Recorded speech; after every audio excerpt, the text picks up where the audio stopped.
दुनिया के नक्शे पर जब भी कोई देश खुद को चौधरी समझने लगता है तो वो सबसे पहले अपने एयरक्राफ्ट कैरियर लेकर समंदर में उतार देता है। ईरान और अमेरिका के बीच मचे घमासान को देखकर बहुत से व्हाट्सएप यूनिवर्सिटी के छात्र ये डर फैला रहे थे कि कल को अगर अमेरिका ने भारत की तरफ अपनी टेढ़ी नजर की तो क्या होगा, क्या हम भी सिर्फ प्रतिबंधों की फाइलें गिनेंगे। अरे भाई थोड़ा सब्र रखो, आज जो खबर आई है उसे सुनकर तुम्हारी छाती 56 इंच की नहीं बल्कि पूरी हिमालय की चोटी बन जाएगी, जिसमें देश के लिए गर्व भी होगा और सीने में ठंडक भी होगी। डीआरडीओ ने एक ऐसा सुदर्शन चक्र तैयार कर लिया है जिसके सामने अमेरिका के अरबों डॉलर के डिफेंस सिस्टम भी कबाड़ की दुकान की तरह लगेंगे। भाई साहब आज हम बात करेंगे उस हथियार की जिसे दुनिया ETL DHCM कह रही है। हाँ जी अंकल जी, मैं आपको किसी नई इंटरनेट सर्विस प्रोवाइडर के बारे में नहीं बता रहा हूं, बल्कि मैं बात कर रहा हूं प्रोजेक्ट विष्णु की।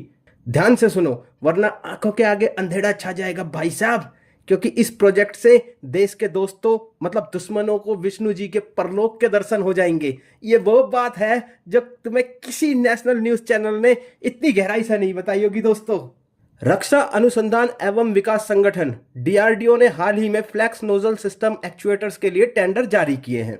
ये तकनीक मिसाइल के थ्रस्ट वेक्टर कंट्रोल TVC के लिए अनिवार्य है। अब इस भारी भरकम शब्द को अपनी देसी भाषा में समझो। मान लो तुम 150 की रफ्तार पर अपनी चमचमाती स्पोर्ट्स बाइक चला रहे हो, अचानक सामने कोई कुत्ता आ जाए या तीखा मोड़ आ जाए तो तुम क्या करोगे? अगर तुम्हारा हैंडल जाम हो जाए तो तुम सीधे यमराज के पास लैंड करोगे। भाई साहब मिसाइल के साथ भी यही होता है। जब कोई मिसाइल 15,000 किलोमीटर प्रति घंटे की रफ्तार से हवा को चीरती है तो उस पर हवा का इतना दबाव होता है कि उसे मोड़ना लगभग नामुमकिन है। ये फ्लैक्स नोजल मिसाइल का वो पावरफुल डिजिटल हैंडल है जो उसे इतनी भयंकर स्पीड पर भी नागिन की तरह लहराने की ताकत देता है। अब हमारे पड़ोसी बोलेंगे, भाईजान इतनी तेज मिसाइल मुड़ेगी कैसे? अरे चाचा, जैसे तुम नमाज में मुड़ते हो ना वैसे ही मुड़ेगी। और चाचा बधाई हो, भारत ने वो जुगाड़ कर लिया है कि मिसाइल हवा में नाचते हुए तुम्हारे गांव तक आ जाएगी और तुम्हें पता भी नहीं चलेगा।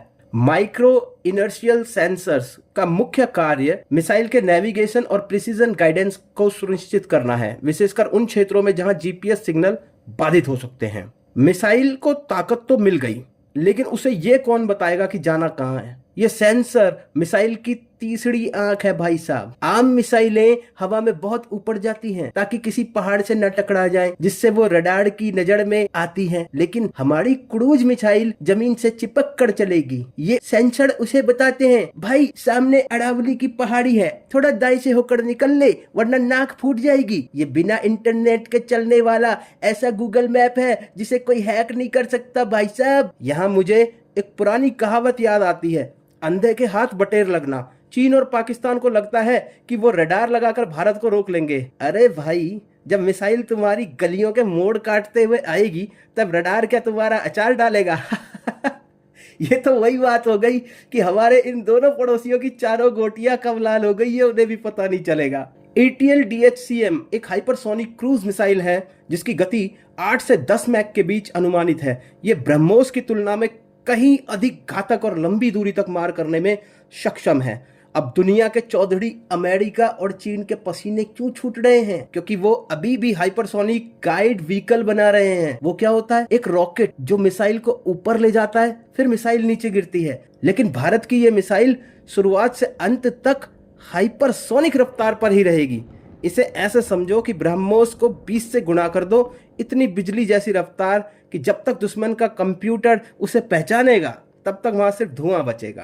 अब अमेरिका को लगता है कि उनके एयरक्राफ्ट कैरियर समंदर के बेताज बादशाह हैं, लेकिन इस मिसाइल के लिए वो कैरियर सिर्फ एक बड़ा हुआ तैरता निशाना है। अब वो दिन दूर नहीं जब दुनिया कहेगी जितना बड़ा नाम उतना बड़ा काम, और भारत का काम तो पूरी दुनिया का काम तमाम करना है। हाइपरसोनिक गति पर वायुमंडलीय घर्षण के कारण अत्यधिक तापमान उत्पन्न होता है। दोस्तों, DRDO ने इसके लिए विशेष उन्नत मिश्र धातुओं यानी कि जिन्हें एडवांस अलाय कहा जाता है उनका विकास कर लिया है। 15,000 किलोमीटर घंटा की स्पीड पर हवा मिसाइल को इतनी रगड़ती है कि लोहा और स्टील तो कढ़ाई में रखे घी की तरह पिघल जाएंगे, लेकिन हमारे वैज्ञानिकों ने ऐसा जादुई कवच तैयार किया है जो इस आग के दरिया में भी मिसाइल को ठंडा रखता है। चीन अभी भी अपने मेटल को ठंडा करने के लिए पंखे लगा रहा होगा भाई साहब, और हम यहाँ फिनिश्ड प्रोडक्ट तैयार कर चुके हैं। अब कुछ लोग कहेंगे भाई ये तो बहुत महंगा होगा। अरे भाई, अपनी सुरक्षा के लिए खर्च नहीं करेंगे तो क्या पड़ोसियों को बिरयानी खिलाने के लिए पैसे बचाएंगे? और वैसे भी अगर अभी तुमने इस चैनल को सब्सक्राइब नहीं किया तो तुमने पाप किया है। तो तुम ऐसे ही कीमती अपडेट से हाथ धो बैठोगे जैसे हमारे दोनों पड़ोसियों की चारों गोटियां तो हमारी मिसाइल ने लाल कर दी है ना, वैसे ही वीडियो में जो सब्सक्राइब बटन है भाई साहब, उसे दबाकर तुम अपनी दोनों गोटियां खुद ही लाल कर लो और इस डिजिटल सेना का हिस्सा बन जाओ। जैसे हमारी ही मिसाइल टारगेट को नहीं छोड़ती, वैसे ही तुम भी मोर्चा के इस परिवार को मत छोड़ो। वो लाल बटन है, उसे अभी दबाओ, या लाल नहीं भी है तब भी दबाओ, क्योंकि अगली बार जब अपडेट आएगा तो सबसे पहले तुम्हारे फोन की घंटी बजनी चाहिए। प्रोजेक्ट विष्णु के तहत विकसित ये मिसाइल प्रणाली भारत की सेकंड स्ट्राइक क्षमता और समुद्री सुरक्षा को एक नई रणनीतिक गहराई प्रदान करेगी। कुल मिलाकर बात यह है कि अब भारत किसी की धौंस सहने वाला देश नहीं रहा। ये मिसाइल सिर्फ एक हथियार नहीं, हमारी इंजीनियरिंग का चमत्कार है।